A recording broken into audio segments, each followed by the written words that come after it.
there, this is Lindsay with Off the Beaten Hook, and today I am going to go over with you how to read a yarn label.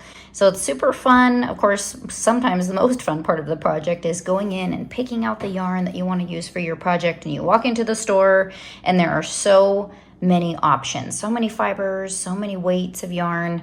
How do you know what is the perfect yarn that you need for your project?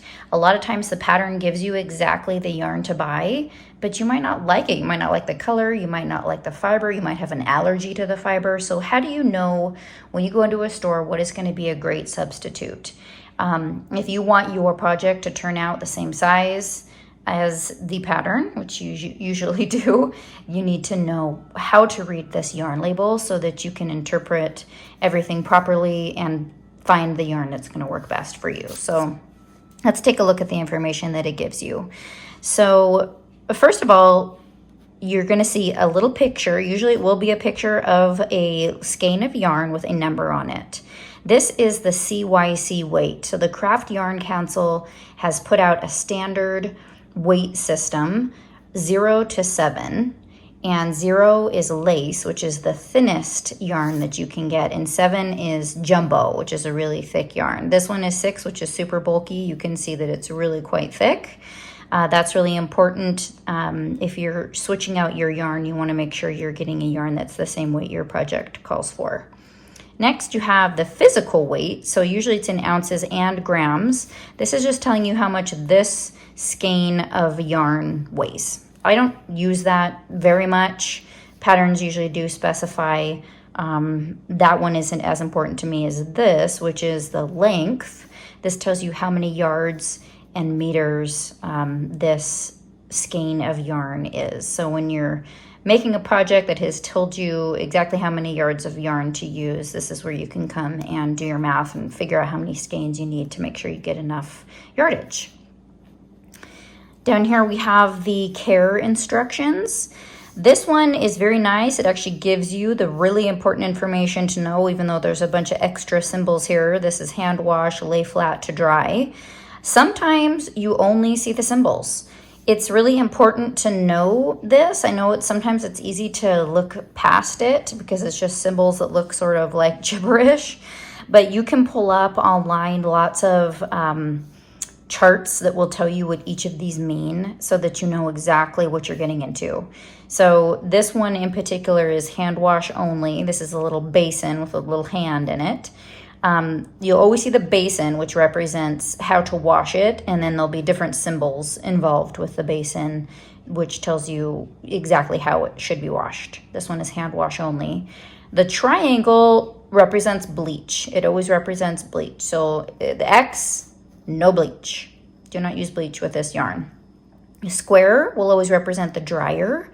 Again, always a bunch of different symbols inside the dryer mean different things. This one with the flat line means lay flat to dry, so you can't use the machine to dry it. Sometimes you'll see a circle with different numbers of dots inside, which represent the different temperatures that you can dry the fiber in. So that one's important too. Here you have a picture of an iron, again with an X, says no iron. And then this one is dry clean, the circle with the P in it. This P represents some chemical. I cannot remember what it means, but it really, who's ever going to really need to know the chemical it is allowed to be used for for dry cleaning. I guess you can take it in and tell the dry cleaner, they'd probably know what's going on. Over here, you're going to have the recommended needle and hook size to be used with this kind of yarn. This one is recommending size 9 hook, size 9 millimeter hook, and size 9 millimeter needles. This is also going to be giving you a bunch of information about the gauge. So in a standard 4x4 inch swatch, this is going to tell you how many stitches across in a 4-inch row and how many rows up in 4 inches you're going to obtain with this yarn matched with this hook size. So with a 9 millimeter hook, you're going to get 8 stitches in 4 inches and 10 rows in 4 inches. This is especially important when you're dealing with garments and wearable items, because you want to make sure if you're making it for a size small or a size extra large that you're doing the proper gauge to figure out the tension so that you're making the proper size. Moving right along, down here we've got the fiber content.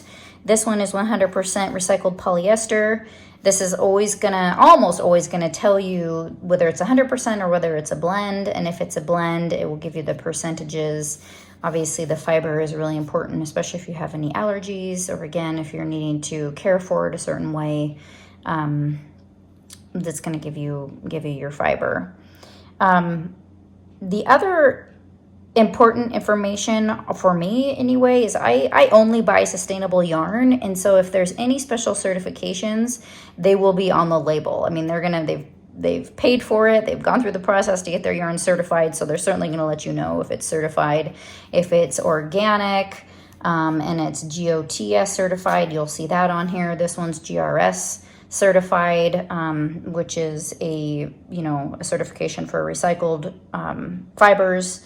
There's OTEC certified, where the fiber has been tested for harmful substances. So all kinds of good information with certifications on there.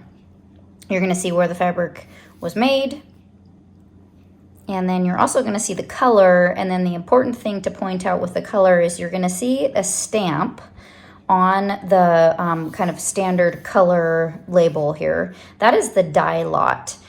Every yarn that's made in batches and dyed in batches will have the same number. So the next batch, especially if it's a natural fiber, may not be the exact same color. So each of those batches, each of those lots has different numbers, so that you can make sure you get all of your yarn from the same batch if you need it all to be the exact same color. So if you're making a sweater that requires 6 skeins, make sure you grab all 6 with the same number. And I always play it safe and buy more than I think I'm gonna need before I design something. And then I always just return it if I have extra. I've certainly learned the hard way with that, where I've ordered yarn and then ran out and ordered more. And from your naked eye, it looks like the same color, but when you're actually changing colors on your garment, it can be different and a total disaster if you spent a bunch of time making something beautiful. So those are the main things on a yarn label. I hope that's super helpful. I also have a printable quick reference card that you can print and bring with you, or just download it and pull it up on your phone when you go into a store. You can pull it up and remind yourself what all of these mean and what the importance of each of them is. So thanks for watching this, and happy making. Don't forget to join our website, offthebeatenhook.com, for lots of free patterns, video tutorials, and tons of downloadable essential crochet resources. Happy hooking!